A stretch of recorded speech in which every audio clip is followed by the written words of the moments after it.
The Ark of Noah, the flood that purified the earth. The corrupted world. After generations of sin, humanity had plunged into absolute wickedness. Violence, idolatry, and corruption permeated every heart until God decided to act. But amidst all that darkness, there was a man who found grace in his eyes, Noah, a righteous and obedient man in the midst of a wicked world.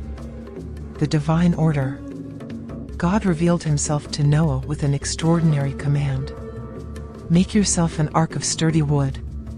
Because I am going to bring a flood of waters upon the earth, to destroy all flesh in which there is the spirit of life under heaven. Genesis 6 verses 14 to 17.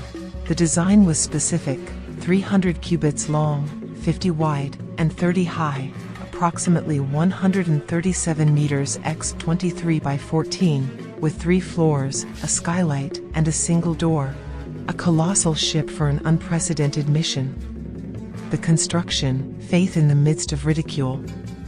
Imagine the scene: Noah, now elderly, working for 120 years under the sun and rain, hammering gopherwood planks, cypress, while his neighbors mocked him. A flood? If it has never rained. According to some traditions, before the flood there was only dew. But Noah persevered, preaching righteousness while the ark took shape. The passengers of the ark. The critical day arrived.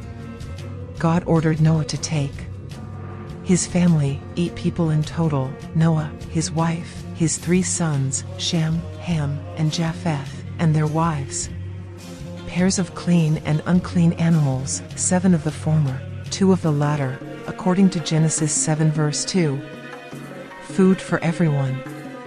The spectacle must have been overwhelming: elephants, lions, snakes, and birds entering in line, guided by an invisible force, as the skies darkened.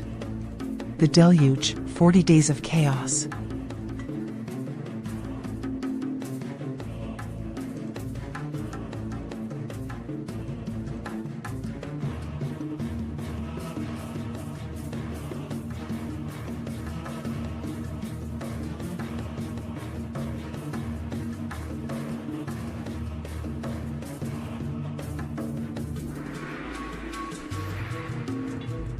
Then, the floodgates of heaven opened.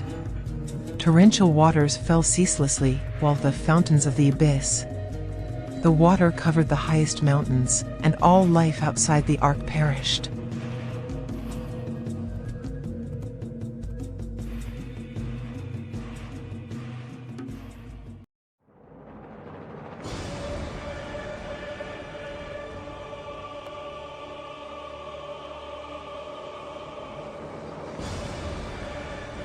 For 40 days and nights, the ark was tossed by giant waves, while inside, Noah and his family cared for the animals under the light of the single window. The end of the trial. After 150 days adrift, the waters began to recede. The ark came to rest on Mount Ararat, now in Turkey, and Noah sent out a raven and then a dove to find dry land. When the dove returned with an olive leaf, he knew the punishment was over. The Rainbow Pact. Upon exiting, Noah built an altar and sacrificed pure animals in gratitude. God then established an eternal covenant. I will never again curse the ground because of man. I will set my bow in the clouds, as a sign of this covenant. Genesis 9 verses 11 to 13. The rainbow became a symbol of mercy. Nimrod and the Tower of Babel, the punishment of pride. In the centuries that followed the flood, humanity multiplied once more, spreading across the land like a raging river. Among the emerging civilizations, none shone with as much splendor and arrogance as Babylon, a kingdom of clay bricks and golden ambitions, ruled by the proudest of men. Nimrod, the king who defied heaven. Nimrod was not a mere monarch, he was a hunter of men and beasts, a giant of iron wool whose name resonated like thunder among the peoples. His ambition knew no bounds. He had united cities, enslaved nations, and erected monuments to his own glory. But nothing was enough. One day, he heard about God, the same one who had wiped the world with water and saved only Noah. Instead of trembling, Nimrod felt a spark of defiance. "If he reigns in the heights, I will touch the sky with my own hands," he swore.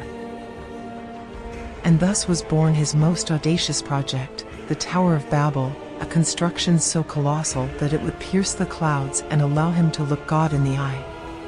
The tower that wanted to be God. Thousands of slaves set to work.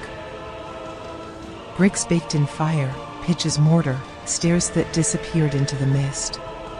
The tower grew day and night, a spiral of pride that rose above the plain of Shinar. The men, united under a single language, believed that nothing was impossible for them. But God saw the tower. And it was not their height that troubled him, but the hearts of those men. They did not seek spiritual elevation, but to usurp the Creator. The final challenge. One afternoon, while Nimrod was supervising the works, a voice echoed from above. "Stop. This tower is an insult to the heavens." Nimrod, instead of kneeling, laughed. He took his bow and shot an arrow into the sky, shouting, "If you exist, God, stop this arrow."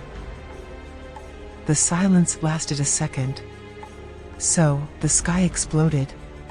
A thunder shook the ground, followed by a hurricane-force wind that tore the scaffolding apart.